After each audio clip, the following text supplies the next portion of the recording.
রোহমা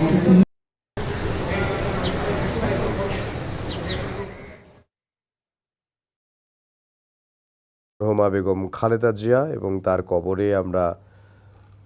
দেখতে পেলাম যে তার কবরে মাটি দিলেন বিএনপির ভারপ্রাপ্ত চেয়ারম্যান জনাব তারেক রহমান এবং বিএনপির স্থায়ী কমিটির সদস্য যারা রয়েছেন মির্জা ফখরুল ইসলাম আলমগীর বিএনপি মহাসচিব এবং তারাও এখানে এসে উপস্থিত হয়েছেন। আমরা এই মুহূর্তে দেখতে পাচ্ছি বিএনপির ভারপ্রাপ্ত চেয়ারম্যান তারেক রহমান, তার মেয়ে ব্যারিস্টার জায়মা রহমান এবং বিএনপির